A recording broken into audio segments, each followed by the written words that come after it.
Main thing they are saying here is that we are moving from a world of stability to a world of instability. Prime Minister stated and NSA stated, shockingly, some time back, that the era of war is over. In fact, we are moving into the era of war. And you can see, war is there in Ukraine, war was there in Gaza, war is there in the Middle East, threat of war is there in Iran, we had Operation Sindoor. So we are moving into a world of instability. The dollar is being challenged. The central game, as my friends on the other side understand, is the dollar is being challenged. US supremacy is being challenged. We are moving from a world of one superpower to some new world that really we can't predict. Maybe two superpowers, maybe multiple powers. And it's an unstable world.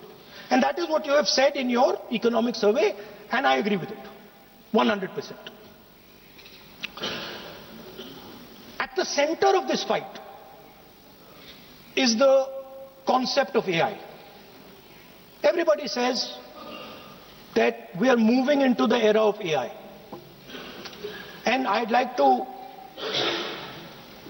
warn the government that AI is going to have many, many consequences. One consequence of AI is going to be that something that we relied on, the Congress party and the UPA built, the entire Indian IT industry, companies like Infosys, companies that are at the forefront of information technology are going to struggle. They're going to be challenged.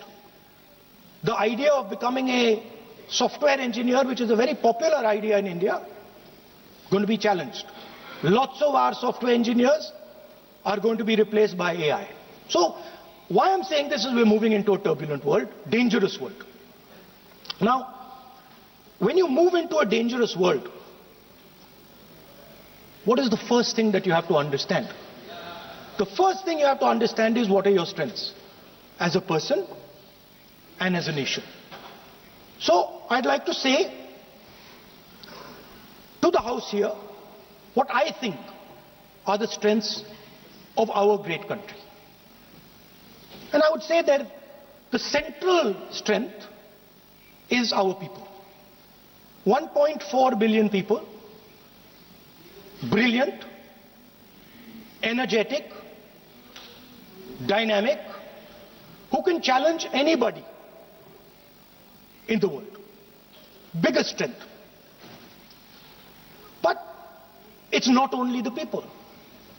Because in the 21st century, a very interesting thing has happened. People create data. So, we have the biggest data pool on the planet.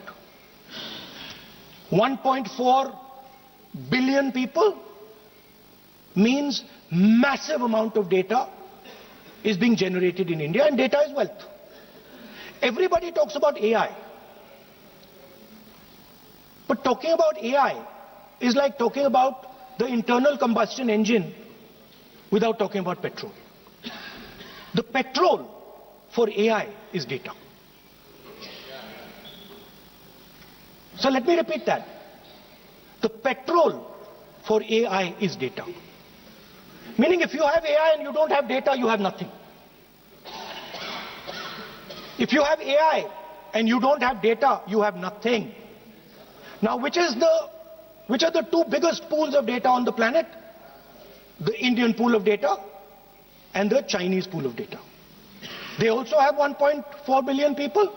We have bigger population than them. We allow more freedom. We allow our people to do more dynamic things. So, we have in fact more interesting data. What's the second strength? The second strength, and what do you need in difficult times? You need food. Who produces our food? Our kisans produce our food. Our laborers produce our food. This is what gives us strength. This is what allows that data to be produced. This is what allows that brilliance to be generated. And we fought for food security. Food is abundant today. So that's the second thing. And the third thing, what do you need to run a modern country? You need energy, you need fuel, you need petrol. So these are the three things that need to be protected in turbulent times.